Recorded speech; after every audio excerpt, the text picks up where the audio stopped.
Take my word for it. I live there. Come to Florida. Get pre-approved right now with my guy Michael Kotze. Call him at 561-441-2730. He's got Choice Mortgage and a great real estate team. Get pre-approved right now. Michael Kotze, 561-441-2730. Buy in Florida right now. Don't wait. Save money on state taxes. Make your move today with Choice Mortgage. Trust me, Florida is waiting. This guy's so good, he did my commercials in Florida too. Mike Kotze, 561-441-2730. A ride. Say hello to the all-new Alexa Plus and see how Alexa can do so much more for you. Need tickets to see your favorite artist? Craving your comfort restaurant? Just sit back, relax, and talk naturally. Alexa's on it. It learns your style, anticipates what's next, and makes it happen across Echo, Fire TV, and more. Learn more at amazon.com/new Alexa. The Red Apple Media Podcast Network presents This is Protecting America. Now, here's Emmy-winning journalist Rita Cosby. Welcome to another edition of Protecting America. I'm Rita Cosby. Well, anti-Semitism, sadly, is on the rise around the globe. And what happened at Bondi Beach in Australia is a warning sign to our country if we don't crack down on anti-Semitic threats. And joining us now to discuss this and so much more is Shahar Azani, former spokesperson at the Israeli consulate in New York and a veteran diplomat. Shahar, your reaction to that horrific attack and what the message is to the rest of the world. Thank you, Rita, for having me. It's always a pleasure to be with you and with all of our listeners. What can I say? The heart sinks, it feels like an attack on your family. It feels like an attack on yourself. It takes me back to October 7th, when we know that at the end of the day, this anti-Semitic hatred, deep animosity targets us all. And just as much as it was all of these, the Nova Festival goers or the people, the innocent people living on the towns and villages who were attacked, and our community members in Sydney, at Bondi Beach in Australia, it could have been each and every one of us. And the fact that such evil exists in our world is deeply saddening. The extent of the massacre, the understanding that for 10 whole minutes, Rita, they were hunting down Jews, killing innocent children, Holocaust survivors, people who just came to celebrate the lighting of the first candle of Hanukkah, is deeply troubling and saddening. And might I say, not just for me as a Jewish man, as an Israeli, as an American, as a human being, but I think for each and every one of us as individuals who see the existence of such evil that has been allowed to go rampant in such a way, the way they did it in Australia. It is absolutely horrific when we see what happened there. And to hear some of the details, first off, obviously, it's a father and son, and the son had some ties to an ISIS cell, and they found an ISIS flag in their vehicle. What does that say to you? That shouldn't, the guy had 6 guns. Apparently, he got them legally through hunting. And, the prime minister keeps pointing to gun control, but yet there was a guy with ISIS ties, and they said, he was just a low-level threat. Yeah. The hunting, indeed hunting he did, but not the hunting that we thought they were going to do. And I think this is a huge wake-up call for all of us to wake up and realize the threats against us. What we've said continuously, and you've heard me, Rita, say this many a time, what starts with the Jews never ends with the Jews. Look at Europe now with barricading Christmas markets, realizing that there is a potential risk there of radicalized people. The solution is not to chase an individual who purchased a gun for whatever purpose they did, if they are on a watch list or not.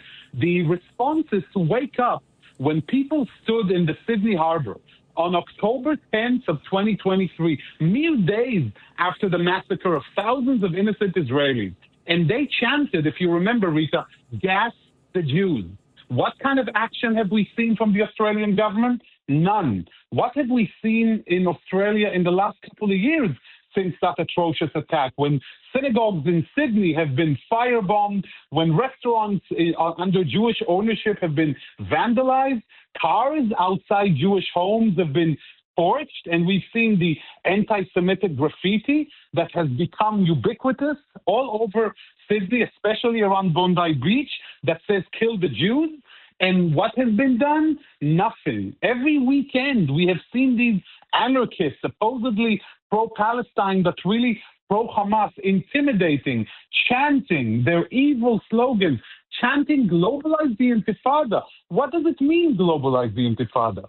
Globalize the Intifada means exactly what we've seen at Bondi Beach. It means violence against innocent Jews and killing and murder and maiming. That's what's been chanted around the streets. Now, we've seen zero action from the Australian government. To the contrary, not only was there no enforcement on the side of the police and the government vis-a-vis these hooligans, we've seen Australia recognizing a Palestinian state, blowing winds in the sails of this atrocious campaign, telling Hamas and others that your intimidation is working. May you continue to do so. The result we've all seen in Bondi Beach. So with all due respect, Prime Minister Albanese is not going to excuse his responsibility by lighting a Bath and Body Works candle on his window and claiming that it's an issue of gun control. And there is a message right here for New York. This is a clear warning for the mayor-elect of the city of New York, Mr. Mamdani, who refuses to denounce globalize the Intifada. When you stand by words like globalize the Intifada in a city that's heavily populated Jewishly as New York, you are taking a huge risk that what we've seen as a father and son radical Islamic activity of going hunting for Jews may, God forbid, return to become a reality in the city of New York. And Mr. Mayor, be warned, if you don't stand against it, you're just as complicit in this horrendous crime. If God forbid it happens. Listen to this podcast now on the Red Apple Podcast Network. The Idea Gen Global Podcast with George Sifakis. I'm George Sifakis. In a world overflowing with noise, there is one forum where the world's smartest voices connect, where visionaries sit at the same table as innovators, and great minds don't just talk, they act. Download all of Red Apple Media's podcasts right now through your favorite podcast platform. This episode is brought to you by McAfee. I got a message that our flight was canceled. But they can put us on another flight, and we just need to confirm our credit card info. Wait, I got a security alert from McAfee. It flagged that message as a scam. McAfee's scam detector automatically spots and alerts you to suspicious texts, emails, and deepfake videos. Learn more at McAfee.com/online protection.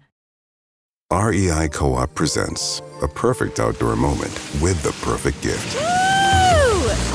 Picture this. You're ripping with your favorite person. Bluebird skies, blower powder, and frankly, you're skiing like legends. So sick. Another lap? Thanks to REI's curation, from lid to sticks, you nailed the gift. No way. How'd you know? Does it get more perfect than that? Give without guessing. Shop in store or visit REI.com. This episode is brought to you by Netflix. Jay Kelly, the new film from Academy Award nominee Noah Baumbach. George Clooney stars as an actor confronting his past and present on a journey of self-discovery, alongside Adam Sandler as his devoted manager. Critics are calling it a declaration of love to the chaotic art of filmmaking, with the Wall Street Journal praising it as a transcendent comedy drama. Jay Kelly is now playing only on Netflix. You know, you brought up a great point, Shahar, because Mamdani's silence has been very apparent throughout this incident and also other incidents. And it's similar to what we've seen some of the silence in these other countries where we're seeing a rise of anti-Semitism. You can't just ignore it, right? I mean, they seem to think you can either, in Albanese's case, almost ignore it and not crack down. And Mamdani's case, it's so troubling. Yes, exactly. It's so troubling. Actively supported. This is a politician who was bred in the factory of indoctrination, of hatred and animosity. atrocity, somebody who refused to take back any of his ill statements against the state of Israel and against what the Jewish community wholeheartedly believes and stands for. And when we talk about the Australian government, you know what I remember? I remember, Rita, that last year, the Australian Foreign Minister, Penny Wong, visited the region, came to visit the Gaza area, but refused to visit the sites of the October 7th massacres in Israel. Why? Why? Why wouldn't you go and pay your respect to innocent people who died at the music festival and in their homes, raped, maimed, and murdered? Because they're Jewish? I think that says a lot about where that government stands. And I think that we here as Americans should be very wary, because the same ideology that is targeting the Jewish community is targeting us as Americans. It's targeting our society. It's targeting the foundation of who we are as a democracy. And it's time we wake up. You know, I want to tell you something. If you don't address the problem, Prime Minister Albanese, when he was pressurized to appoint a special envoy against anti-Semitism, do you know what he did? He immediately established an envoy to fight Islamophobia, even though the attacks in Australia have been targeting mostly Jews in order to maintain some sort of balance. I think it's time to shed the lies of politically correct. I think it's time to look reality in the eye. I think it's time to call evil by its name and stand up to it, or it will devour us as a society. Do we want to be able to celebrate Christmas? Do Christians in New York and the United States want to continue to be able to celebrate Christmas in a Christian way and say the word Jesus out loud? If you do, and if you do value your freedom, now is the time to rise, raise your voice, act, and stand up to this danger, or it's going to come after you. Yeah, That's the reality. It's a powerful point, Shahar. You know, the other thing, too, you brought up the, supporting the Palestinian state at a time where things are still so tenuous with Hamas. It is rewarding terrorism, and Australia did it, Canada did it, France did it. And sends a clear message to Hamas that that's the way to go. Now, let's acknowledge reality. There was a Palestinian state in effect between Israel's withdrawal from Gaza in 2005 and Hamas's murderous genocidal campaign in the attack of October 7th. What did they do with that opportunity, Rita?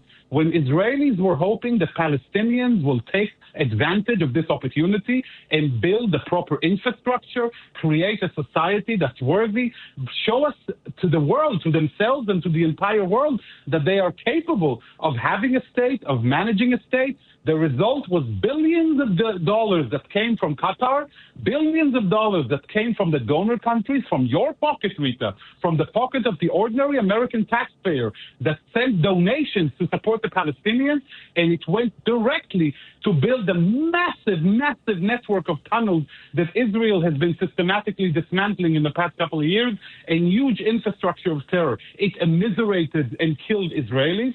It immiserated and killed Palestinians, and it needs to stop now. That equivocation, that reality in which, in the name of political correctness, we support terror directly, whether in funding or in moral support and political support, has to end now, because the cost is going to be our lives.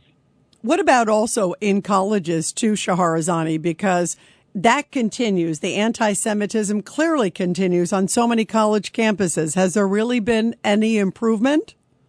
Well, Qatar, the notion of the Muslim Brotherhood and others have been pouring millions and millions and millions of dollars into the minds and hearts of American college students out there. Their minds have been poisoned. Their hearts have been poisoned. They utter sheer nonsense without even realizing what the world around them is and what it looks like, what the challenges are. And it's quite worrying. And I think that this is a moment where we really have to secure our future, because one of the mistakes that Israel has made is exactly that. It's looking away, realizing that, the maleducation of Palestinians is an issue, but it was placed as, let's say, point number 5 or 6 on the agenda, instead of it being point number 1. The fact that Israel allowed for the poisoning of the minds of Palestinians in Gaza under Hamas's indoctrination, under genocide and Nazi-like policies, has brought about a reality in which young Palestinians went out and committed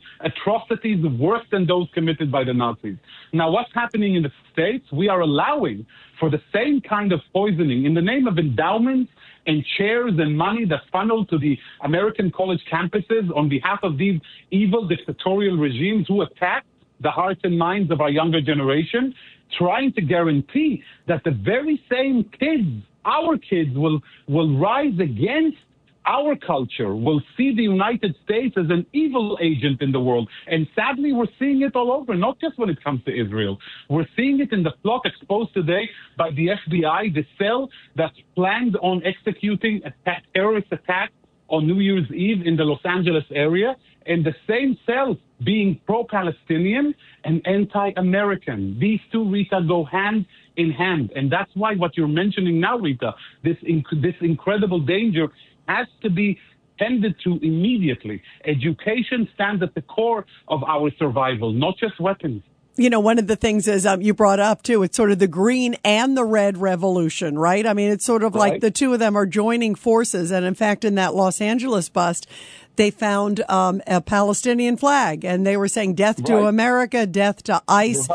I mean, it really is. I almost feel like we're at the verge of something really dangerous. I mean, we're already there, but I feel like it's going to get worse, sadly, before we're going to get better. What do you think? I think I'm actually more encouraged than not, because we already paid a dear price when it comes to coping with these issues. But I think what we're seeing here is unmasking. We are seeing what people really are, where they really stand. And once we're able to expose our enemies, we are able to fight them. As long as they were underground, it was much more difficult to contend with them. But in this case, imagine that the same people who perpetrated the attack against the Jewish community in Sydney were the same people who chanted and marched and chanted "Gas the Jews" back on October 10th. Imagine had they been taken care of then, we would not have seen this attack. In this case, what we're seeing is all of these people, their position has been unmasked. Their position, their anti-Semitic position, their hateful position against the United States. It gives us the chance to act against them. Now it's up to us. The onus is on us to act against them and not keep it as another, that's not too bad, they haven't killed anyone, and wait until, God forbid, something happens. We have a chance to act, and we had better seize it. Meet the computer you can talk to. With Copilot on Windows, working, creating, and collaborating is as easy as talking. Got writer's block? Share your screen with Copilot Vision to help spark inspiration, and use Copilot Voice to have a conversation and brainstorm ideas. Or maybe you need some tech help. With Copilot Vision, Copilot sees what you see. Let Copilot talk you through step-by-step guidance so you can master new apps, games, and skills faster. Try now at windows.com/Copilot. And finally, Shahar, how important is leadership from the very top? Because, boy, it's night and day, at least to have President Trump, who is very stalwart in his support of Israel. I think about this moment that we're seeing already in the world. Imagine if we had somebody who was waffling on their support of Israel. I mean, I think about all the comments Biden made about throwing almost essentially Netanyahu under the bus in one of the most dire moments in the war against Gaza. So how important is that message all the way from the top? I think it's quite evident, Rita, that as far as President Trump's leadership, we have seen the attitude of realpolitik, of looking reality in the eye and not lying to yourself in telling yourself convenient lies that fit your political belief. When it comes to the president, he was able to put his foot down, put the supporters of the Muslim Brotherhood, Qatar and Turkey, to stand next to him in Washington, in the White House, and be able to release the remaining hostages in the hands of Hamas. I don't think there was anyone who believed that Hamas would reach a point in which they will release all of these living hostages and almost all of the deceased ones, with one pending still, Rangwili, who is still held by Hamas in Gaza. And I think that in doing so, the president has shown that there is merit to looking reality in the eye and acknowledging it. And I think that's a huge lesson across the board. And he deserves all the credit for such policy, not only when it comes to Israel, but also the immediate impact on how the United States of America is perceived in the region by Iran, by the Middle Eastern countries, and by the world. I don't think that you can compare the way the U.S. is perceived now to the way it's been perceived in years past. And that is a great credit to the president's foreign policy. Yeah, you're right. It's a game changer, no doubt. And everybody, be sure to subscribe and share, too, this awesome and very informative podcast. Shahar Azani, we love you. Former Israeli consulate spokesperson. You are terrific. You're such a great supporter of freedom, not just for the Jewish people, but for everybody. And we're with you in the fight. It's so great to have you here. Along with you, Rita, and I believe each and every one of those who are listening to us, to you at the moment, we know where we stand, and let the world follow. Absolutely. Thank you, Shahar. Thank you very much. Thank you, and happy Hanukkah. Happy Hanukkah. Happy holidays to everyone. Thank you. You too. Thank you. And everybody, I'll be back soon with another great edition of Protecting America. And of course, you can catch me every weeknight, 10 p.m. to midnight on the legendary WABC Radio. This is Rita Cosby, and thanks for all you do to protect America.